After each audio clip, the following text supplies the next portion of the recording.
En el principio, solo había tierra y polvo.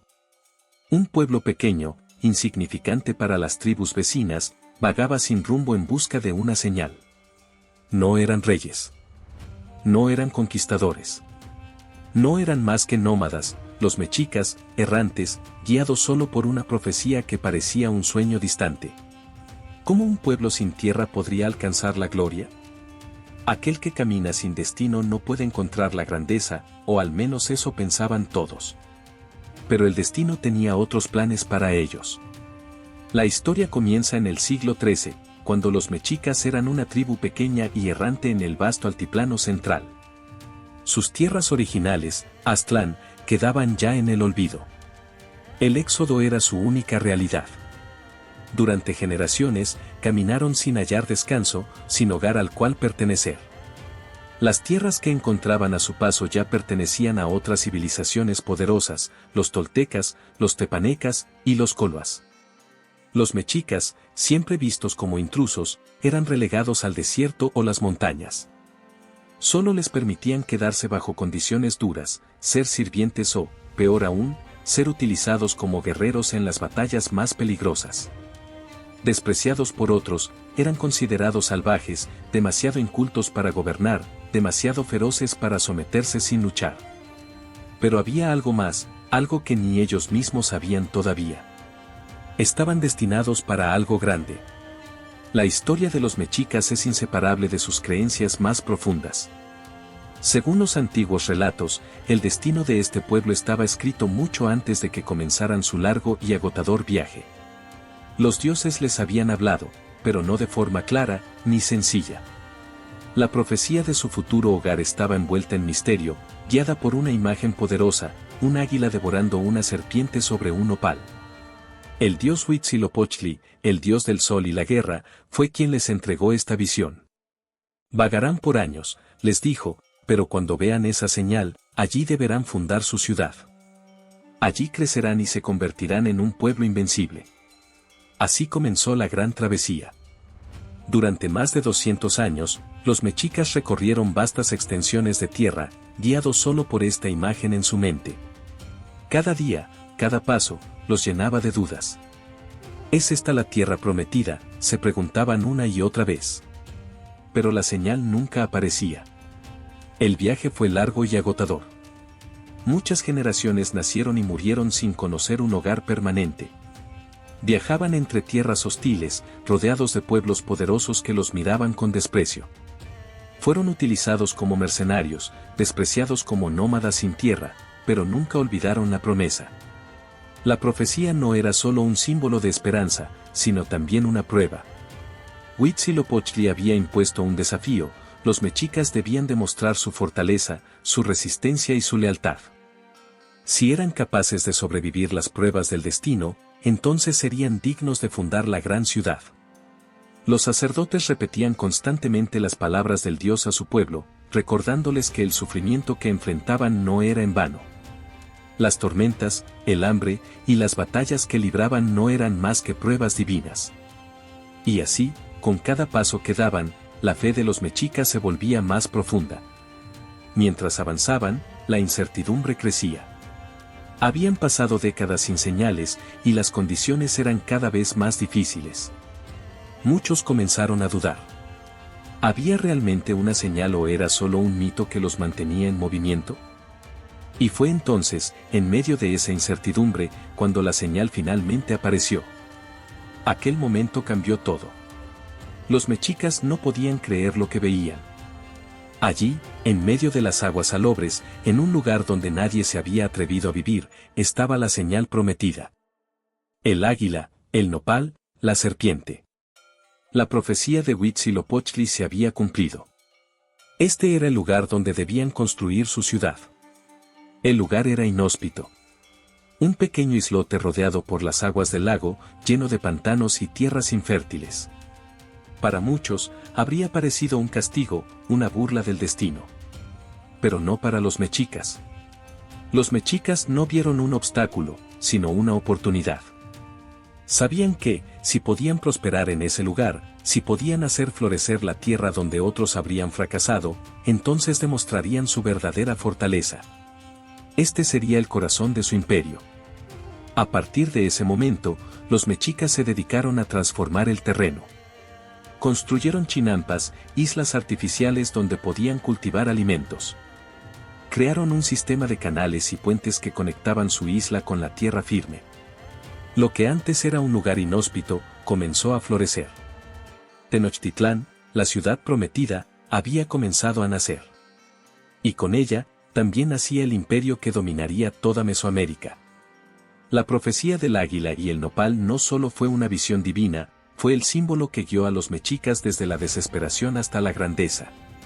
Este evento marcó el inicio de una nueva era, no solo para los mexicas, sino para toda la región que, en pocos años, se vería sometida al poder de este pueblo indomable. Lo que una vez fue un terreno inservible, se convirtió en un símbolo de resistencia y poder. Los mexicas ya no eran los nómadas rechazados. Ahora tenían un hogar. Y no cualquier hogar, un hogar que sería el corazón de un imperio. La fundación de Tenochtitlán fue solo el comienzo. Los mexicas pronto comenzaron a expandirse, primero a través de alianzas y matrimonios políticos, y luego a través de la guerra. Su ejército se fortaleció con cada victoria, y su reputación como guerreros invencibles se esparció rápidamente. Uno de sus primeros grandes logros fue formar la Triple Alianza con Texcoco y Tlacopan. Juntos, dominaron el Valle de México y más allá. Los mexicas se convirtieron en los amos y señores de Mesoamérica. Pero su expansión no solo dependía de la guerra. Los mexicas creían que el universo dependía de los sacrificios humanos. La sangre derramada era la única manera de mantener el equilibrio y complacer a sus dioses, especialmente a Huitzilopochtli. Los sacrificios humanos no solo eran ofrendas, eran un recordatorio de que su poder estaba conectado con lo divino. Y mientras los dioses estuvieran satisfechos, su imperio seguiría creciendo. En menos de 2 siglos, Tenochtitlán pasó de ser una pequeña aldea en medio de un lago a convertirse en la ciudad más poderosa de Mesoamérica. Sus templos se alzaban hacia los cielos, sus mercados bulliciosos atraían a comerciantes de todas partes y sus guerreros marchaban por todo el territorio, expandiendo las fronteras del imperio. Tenochtitlán se alzó como una ciudad majestuosa, hogar de templos dedicados a los dioses y una estructura social que abarcaba guerreros, sacerdotes y comerciantes. Sin embargo, todo imperio, por más grande que sea, enfrenta el ocaso. A mediados del siglo XV, Tenochtitlán dominaba gran parte de Mesoamérica gracias a su alianza con Texcoco y Tlacopan, conocida como la Triple Alianza. Los aztecas no solo controlaban tierras, sino que también exigían tributos de sus estados vasallos. Pero este éxito sembraba el resentimiento y la envidia entre los pueblos conquistados, una semilla que pronto florecería en traición cuando un nuevo enemigo llegó desde tierras lejanas. En 1519, un grupo de extraños llegó a las costas del imperio. Eran diferentes a cualquier otro enemigo que los mexicas hubieran enfrentado. Con armas que disparaban fuego y seres enormes que caminaban sobre 4 patas, los caballos, estos forasteros, liderados por Hernán Cortés, representaban una amenaza que ni los más sabios consejeros de Moctezuma II pudieron prever. Los españoles eran pocos en número, pero venían con alianzas inesperadas. Cortés, astuto en su estrategia, supo explotar el resentimiento que muchos pueblos mesoamericanos sentían hacia los aztecas. Utilizó a los tlaxcaltecas, enemigos tradicionales de los mexicas, y a otros pueblos oprimidos para formar un ejército formidable. Moctezuma II, emperador de los mexicas, observaba con preocupación las noticias sobre la llegada de estos extraños. Según algunas crónicas, Moctezuma temía que Cortés fuera el regreso de Quetzalcóatl, el dios serpiente emplumada, cuya profecía anunciaba su retorno desde el este.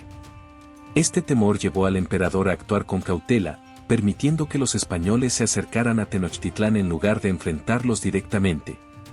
En un gesto que muchos consideran un error fatal, Moctezuma recibió a Cortés y a sus hombres en la capital, ofreciéndoles hospitalidad.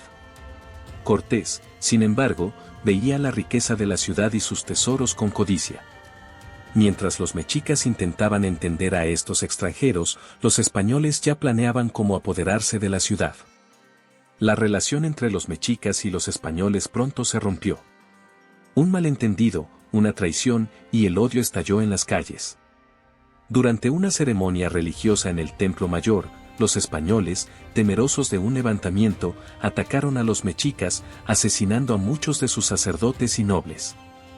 El pueblo de Tenochtitlán, enfurecido por la traición, se levantó en armas. Moctezuma, intentando calmar a su pueblo, fue apresado por los españoles y utilizado como rehén. Sin embargo, su intento de apaciguar a los mexicas fracasó. El caos reinaba en las calles de la gran ciudad. Con la situación fuera de control, Cortés y sus hombres se vieron obligados a huir de Tenochtitlán bajo la oscuridad de la noche. Pero los mexicas, furiosos y vengativos, los persiguieron sin piedad. Fue una retirada desastrosa para los españoles, quienes sufrieron numerosas bajas mientras intentaban cruzar los canales de la ciudad. Esta trágica huida es conocida como la Noche Triste. Aunque Cortés logró escapar con parte de su ejército, perdió a muchos hombres, caballos y el preciado oro que habían saqueado. Pero los españoles no se darían por vencidos. Aunque los mexicas lograron una victoria inicial, los españoles regresaron con más fuerzas. Reforzados por sus aliados indígenas, Cortés preparó un asedio contra la ciudad. Durante meses, los españoles cortaron los suministros de agua y alimentos que llegaban a Tenochtitlán. La ciudad, que alguna vez fue un símbolo de poder y riqueza, ahora estaba aislada y al borde del colapso. La situación dentro de Tenochtitlán se volvió desesperante. El hambre y las enfermedades, incluyendo una epidemia de viruela traída por los europeos, comenzaron a diezmar a la población. El emperador Cuitláhuac, sucesor de Moctezuma, murió víctima de la enfermedad y su sucesor, Cuauhtémoc, luchó con valentía por defender la ciudad, pero el destino del imperio ya estaba sellado. El 13 de agosto de 1521, Tenochtitlán finalmente cayó. Tras meses de resistencia, los últimos guerreros mexicas sucumbieron ante el avance imparable de los españoles y sus aliados. Cuauhtémoc, el último emperador, fue capturado y llevado ante Cortés. Con la caída de Tenochtitlán, no solo terminó la era de los mexicas, sino también una de las civilizaciones más avanzadas de América. Sus templos fueron destruidos, sus tesoros saqueados, y su gente sometida a la dominación española. La capital del imperio se convirtió en el símbolo de la conquista europea en el Nuevo Mundo. Aunque el imperio azteca cayó, su legado perdura. Las ruinas de Tenochtitlán y los relatos de su grandeza continúan fascinando al mundo. El pueblo mexicano actual aún honra sus raíces aztecas y su historia sigue viva en la memoria colectiva de una nación. El fin de un imperio no es el fin de su historia. Los aztecas, aunque derrotados, siguen siendo un símbolo de resistencia, poder y grandeza.